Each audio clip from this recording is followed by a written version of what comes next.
So, frisch vom Friseur geht es jetzt endlich weiter mit der Schwarzwälder Kirschtorte. Ich freue mich da jetzt drauf.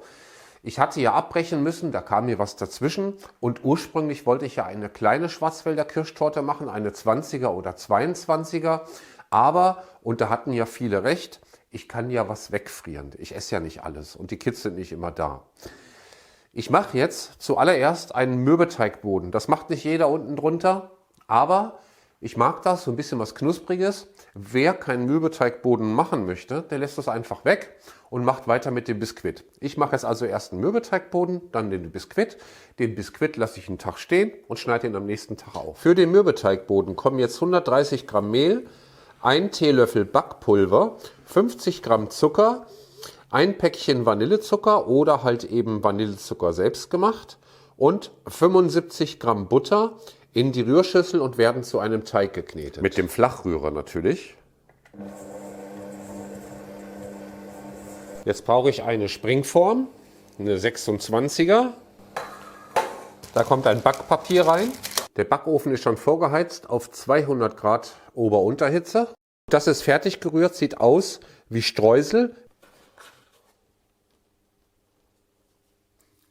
Den rolle ich mir jetzt hier so ein bisschen vor. Ein bisschen rund, dann geht er nämlich gleich einfacher in die Form. Und dann geht der für ca. 15 Minuten in den Backofen. Mein Boden ist fertig gebacken. Ich schlage mir jetzt 6 Eier mit 180 Gramm Zucker, einem Schuss Vanilleextrakt auf und ein bisschen Salz.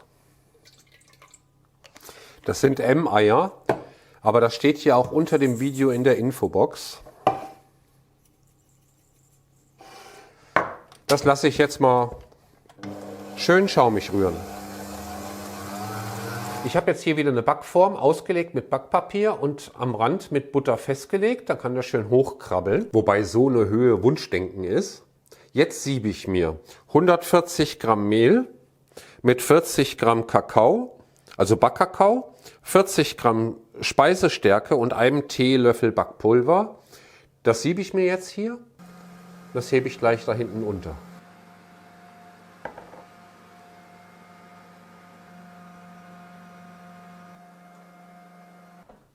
Die restlichen gesiebten trockenen Zutaten, die hebe ich jetzt in 3 Portionen darunter, ohne zu klopfen. Von unten nach oben. Die Biskuitmasse fülle ich jetzt hier rein. Und das geht jetzt bei 170 Grad Ober-Unterhitze, circa 20-25 Minuten in den Backofen. So, der Boden ist fertig, der Biskuit ist fertig, der ist auch schön hochgekommen. Ich habe eine Stäbchenprobe gemacht. Den lasse ich jetzt erstmal auskühlen, dann ziehe ich das Backpapier ab. Und jetzt gucke ich erstmal, was wieder auf WhatsApp los ist und mache morgen weiter.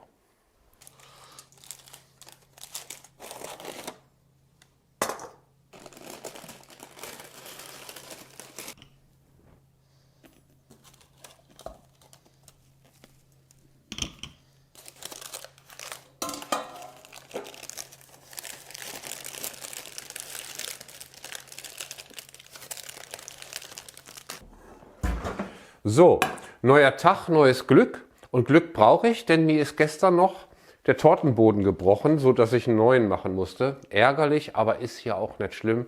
15 Minuten Backzeit, das ist mal eben schnell gemacht. Noch mal ein paar Zutaten. Den brauche ich ja, denn ich mache ja ab und zu die Granatsplitter aus Kuchenresten und Keksen. Und anstatt den Keksen kann ich für die Granatsplitter natürlich auch den Tortenboden benutzen. Also nicht schlimm. Habe mich ein bisschen geärgert, weil ich abends noch mal backen musste, aber alles okay. So, ich brauche jetzt ein Glas Kirschen. Die habe ich abgetropft und habe mir 10 schöne Kirschen hier in die Schüssel gelegt.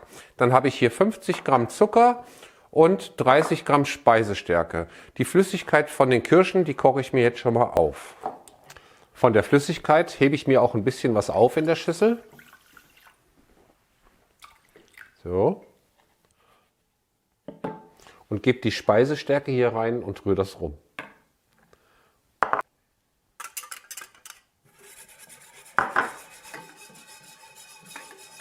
Den Zucker gebe ich jetzt schon mal hier rein Und wenn ihr euch jetzt wundert, warum so viel weniger Zucker als Bea den genommen hat, ich habe die Meinung, dass die Kirschen ruhig ein bisschen Säure noch haben dürfen.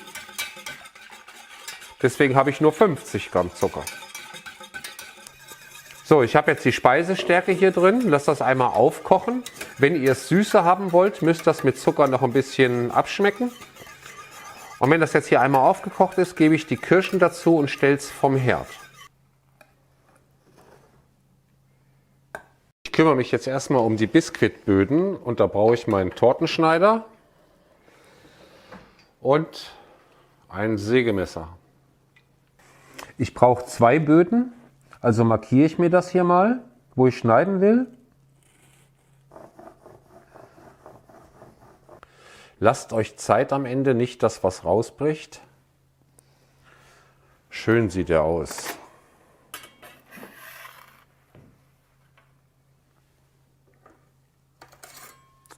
Und der nächste. Wieder anzeichnen.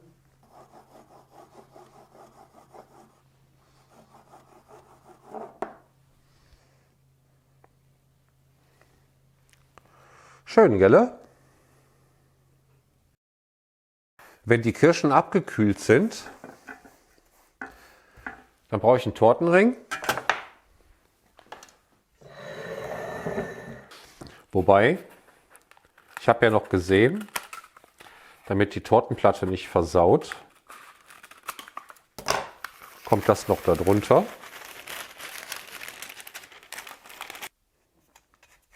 Also einfach 3 Streifen Backpapier darunter und dann den Ring.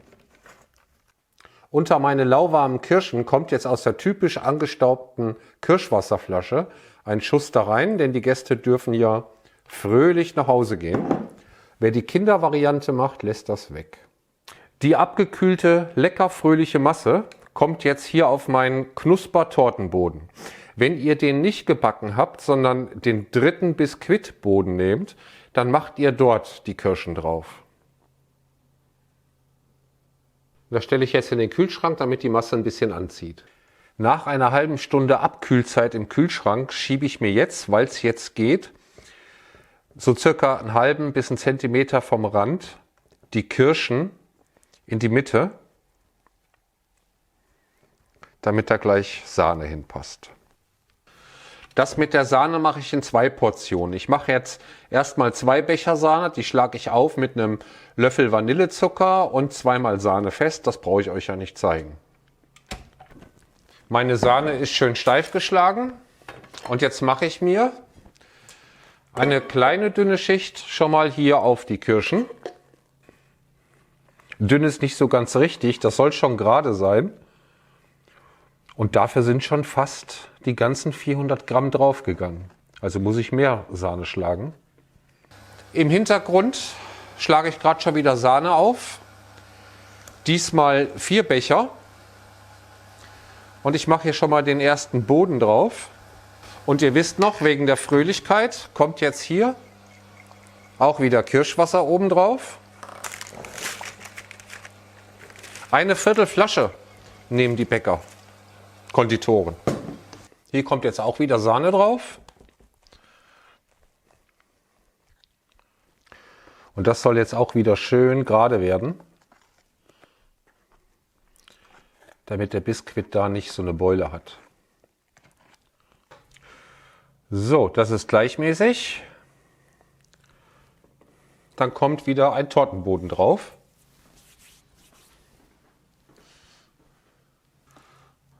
Wunderschön, wie das passt. Gut. Und obendrauf auch wieder. Wie gesagt, ihr müsst das nicht machen, aber wir mögen das. Obendrauf nochmal Sahne.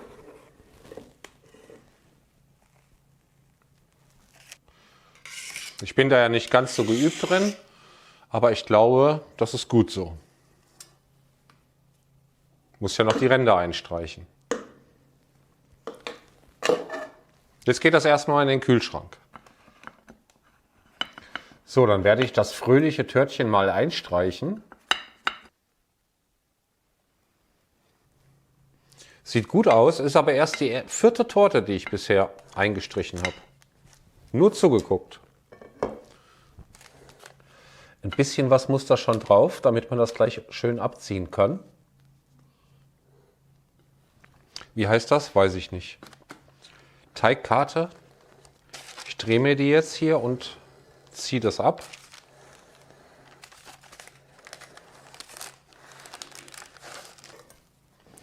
So, obendrauf noch gerade machen. Wenn es da ein bisschen Sahne weniger ist, ist nicht schlimm, denn da kommt ja noch Schoko dran. So, jetzt habe ich hier so einen Torteneinteiler für 16 Stück. Jetzt nehme ich mir die Zartbitterschokolade und ein Messerchen und dann zack. So geht das gut.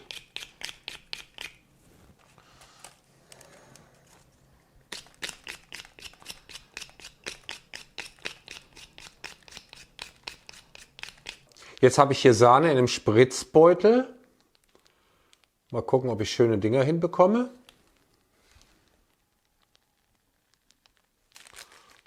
Dinger habe ich gesagt. Tupfen meinte ich. Wobei das ja Streifen sind.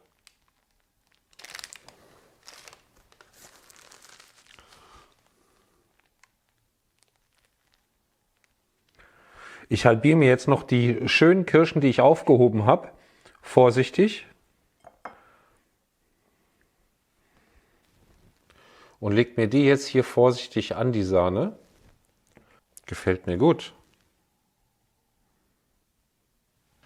Dann habe ich hier noch Schokoraspel. Die mache ich mir dann vorsichtig in die Mitte mit dem Pinsel, damit die nicht kaputt gehen. Jetzt kann der Kladderadatsch unten drunter vorsichtig weg. Also ich sag mal so, ich bin total zufrieden für meine zweite eingestrichene Sahnetorte und dann auch noch eine Schwarzwälder Kirsch. Was habe ich gesagt? Eine Schwarzwälder Kirsch, eine fröhliche Schwarzwälder Kirsch. So, die muss jetzt nochmal in den Kühlschrank über Nacht und dann schneide ich die morgen früh an und ihr seht den Anschnitt dann noch. Das kann ich jetzt nicht machen, das wisst ihr ja.